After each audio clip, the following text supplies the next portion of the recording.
Hi, heute möchte ich mit euch über ein sehr wichtiges Thema sprechen, und zwar Vorstellungsgespräch in Deutschland. Ich habe persönlich zu diesem Thema verschiedene Erfahrungen in Deutschland gesammelt. Deshalb möchte ich mit euch darüber sprechen, indem wir verschiedene Fragen, nämlich 3 Fragen beantworten und auch ein bisschen üben. So, dann fangen wir mal mit der ersten Frage an. Im Vorstellungsgespräch kommt ohne Ausnahme erstmal diese Frage. Stellen Sie sich bitte kurz vor. So, bevor wir diese Frage beantworten, sollten wir wissen, was das Elevator Pitch ist. Ein Elevator Pitch ist eine klare, präzise, also kurze Selbstvorstellung. Also, als ob du dich in einem Aufzug in 30 Sekunden vorstellen müsstest. Du erzählst also, wer du bist, dein Name, dein Studium, deine Studienphase oder deine Schwerpunkte.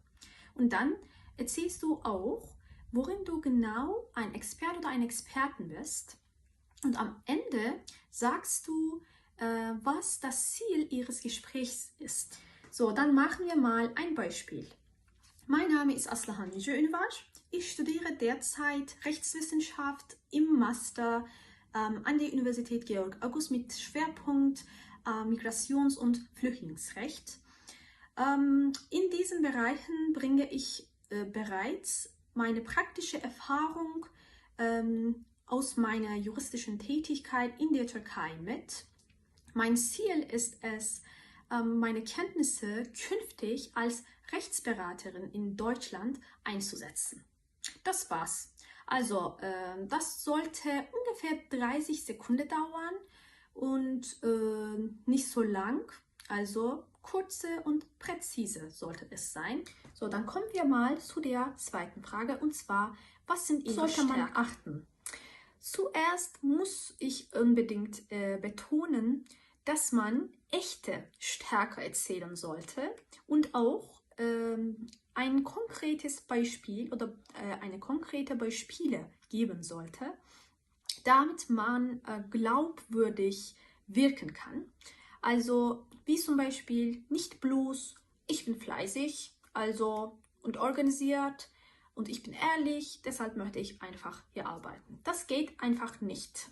Also deshalb solltet ihr wie zum Beispiel sagen, ich finde, dass ich sehr anpassungsfähig bin und ich arbeite gerne im Team, wie zum Beispiel bei Gruppenarbeiten oder juristischen Fallbesprechungen, habe ich gelernt, wie wichtig eine gute Abstimmung ist. Zum Schluss möchte ich mit euch über unsere Schwächen sprechen. Diese Frage lautet, was sind Ihre Schwächen? Ich weiß, diese Frage klingt so fürchterlich und weil man eigentlich nicht sagen möchte, was man nicht gut machen kann, aber wir müssen trotzdem üben und auf bestimmte Punkte achten. Wie zum Beispiel, ihr solltet zeigen, dass ihr ihre Schwächen kennt und daran aktiv arbeitet und auch daran wächst. Jetzt kommen wir zum Beispiel. Wie kann man auf diese Frage beantworten? So, ich würde sagen, dass ich früher bei schwierigen juristischen Themen so lange recherchiert habe, weil ich alles ganz genau, also richtig machen wollte. Das hat manchmal zu viel Zeit gekostet. Aber heute finde ich mich strukturierter und ich arbeite zielorientiert. Deshalb würde ich sagen, dass ich mich also verbessert habe. Und meine Schwäche sind eigentlich für mich also eine Entwicklungsmöglichkeiten. Mir ist wichtig, dass man daran arbeitet und das tue ich genau. Das war's für heute. Du kannst auch gerne in die Kommentare schreiben, wie du dich in 30 Sekunden vorstellen würdest. Und du solltest auch nicht vergessen, dass diese Fragen sehr persönlich sind und deshalb solltest du einen eigenen Text vorbereiten. Und mehr üben. Also, dann bis zum nächsten Mal. Tschüss.